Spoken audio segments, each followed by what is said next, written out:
မင်္ဂလာပါကျဆန်ပါမီ channel နေပြီးတော့ပြန်လည်ကြိုဆိုပါရစေလက်ရှိကျွန်တော်တို့ဒီအမေရိကန်နိုင်ငံနဲ့ပတ်သက်ပြီးတော့မှကျွန်တော်သိရှိထားတဲ့သတင်းလေးကိုပြသပေးချင်တယ်ပေါ့နော်။ဘာကြောင့်လဲဆိုတော့လက်ရှိကျွန်တော်ဒီအမေရိကန်ကိုရောက်နေတဲ့ကျွန်တော်ရဲ့အတိုင်းဝိုင်းကျွန်တော်ရဲ့အသည့်ကျွန်တော်ရဲ့တငယ်ချင်းတွေတော်တော်များများအောင်မှာတော်တော်ရှိတယ်ပေါ့နော်။အဲ့တော့သူတို့တွေနဲ့စကားပြောဖြစ်တဲ့အခါမှာသူတို့နိုင်ငံထဲမှာဖြစ်ပျက်နေတဲ့အကြောင်းအရာလေးတွေကိုကျွန်တော်သိရှိရတယ်ပေါ့နော်။အဲ့တော့လက်ရှိအမေရိကန်နိုင်ငံကိုသွားဖို့တော့လည်းလုပ်နေတဲ့စူးစမ်းနေရဆိုရင်ဒါ message လေးသိရအောင်เนาะသူပြည်တွင်းမှာဘာဖြစ်နေလဲဆိုတော့အဲ့တော့နံပါတ်1ချက်အနေနဲ့ကိုနိုင်ငံမှာရောက်နေတဲ့လူတွေပေါ့နော် citizen ဖြစ်တဲ့လူတွေတောင်မှအနေရထိုင်ရတာပါညာတော်တော်လေးအဆင်မပြေဖြစ်တယ်။ဘာကြောင့်လဲဆိုတော့လက်ရှိတက်နေတဲ့သမ္မတနဲ့ပတ်သက်ပြီးတော့မှသူတို့တွေမူဝါဒတွေဥပဒေတွေပြောင်းထားတယ်ပေါ့နော်။အဲ့တော့ကျွန်တော်တို့တွေကဒီမလိုက်ရဖန်စီပြီးတော့မှပေါ့နော်ကျွန်တော်စစ်ဆေးပြီးတော့မှပြောမှနေရပြန်ပို့လာတယ်ဟိုအရင်တုန်းကရမှာပေါ့နော်စီစီရခဲ့ပြီးသွားပြီပေါ့နော်နိုင်ငံသားရခဲ့ပြီးသွားပြီမြန်မာနိုင်ငံသားတွေဆိုလည်းမြန်မာနိုင်ငံသားတွေနိုင်ငံသားရခဲ့ပြီးသွားပြီအဲ့ဒါတွေကိုကျွန်တော်တို့ပြန်လည်ပြီးမှပြန်လည်စစ်ဆေးရပေါ့နော်စစ်ဆေးတဲ့အခါမှာလည်းအဲ့ဒါကြီးကတော့သွားပြီးစလူတွေပဲဖြစ်စေ US ကိုသွားဖို့တော့ကိုကျွန်တော်တို့ citizen လုပ်နေတဲ့လူတွေပဲရှိသိတယ်မယ်သူက documentary လောက်တဲ့အခါမှာ documentary ကိုအမှန်ရေးပန်းနဲ့လိန်ထားတာတွေကြမ်းကျင်ခဲ့တာတွေရှိတယ်ပေါ့နော်အဲ့ဒါကြီးသူတို့ရဲ့ပြန်စစ်တယ်စစ်တဲ့အခါမှာအမှားတွေပါပေါ်သွားတဲ့အခါမှာ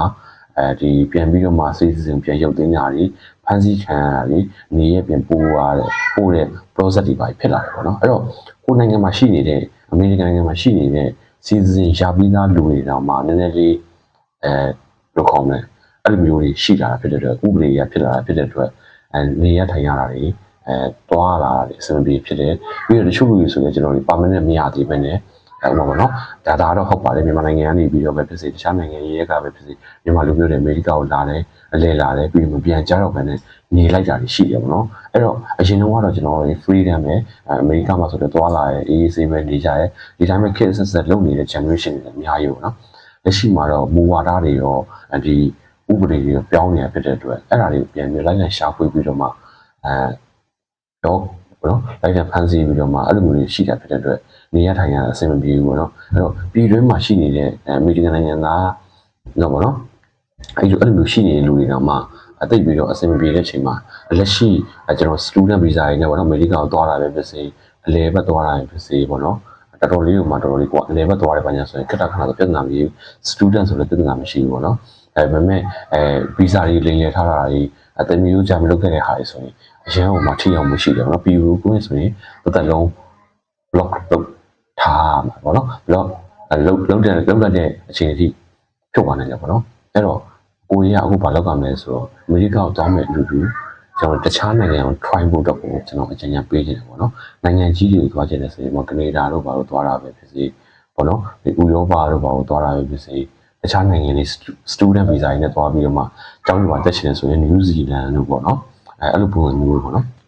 နိုင်ငံတွေမှာတော့တက်တာပို့ပြီးတော့မှကျွန်တော်နေကျွန်တော် recommend ပေးရပါတော့လူငယ်တွေပေါ့။ဘာကြောင့်လဲဆိုတော့အမေရိကမှာဆိုလဲကျွန်တော်လေ student visa လုပ်တယ်ဆိုရင်ငွေ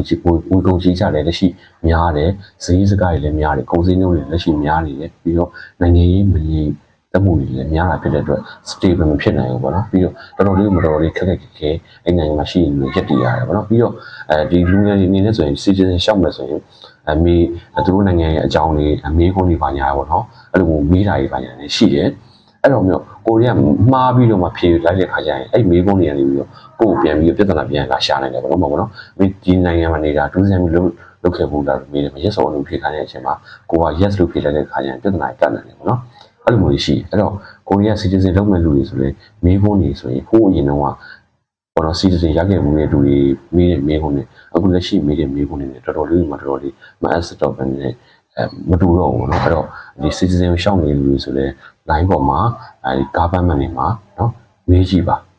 စုံစမ်းပါပေါ့เนาะအဲ့တော့ကျွန်တော်ပြောချင်တာကတော့လက်ရှိအခြေအနေမှာ US မှာတော့လက်ရှိမြန်မာနိုင်ငံသားတွေဖြစ်စေပေါ့เนาะမငြိမ်မသက်မှုတွေလူတွေအစမပြေမှုတွေများတယ်ကုန်စည်နှုန်းတွေများတယ်ပေါ့လက်ရှိသွားမဲ့လူတွေအကြံဉာဏ်ပေးချင်တာကတော့အခြားနိုင်ငံတွေကို try တင်တယ်ရေရှည်မှာပေါ့เนาะရေရှည်မှာကိုယ့်ရဲ့ real lifestyle ရောကိုယ့်ရဲ့ဒီ future မှာရောပုံပြီးအဆင်ပြေတာပေါ့နော်အဲ့တော့နောက်ထပ်ဒီပါနဲ့အရေးနဲ့ပတ်သက်ပြီးတော့အကြောင်းအရာတွေသိရရင်လည်းပြန်ပြောပြပေးလို့နော်ကျေးဇူးများတင်ပါတယ်ကျေးဇူးပါမိ channel ကိုလည်း subscribe လေးလုပ်ပေးကြပါကျေးဇူးများတင်ပါတယ်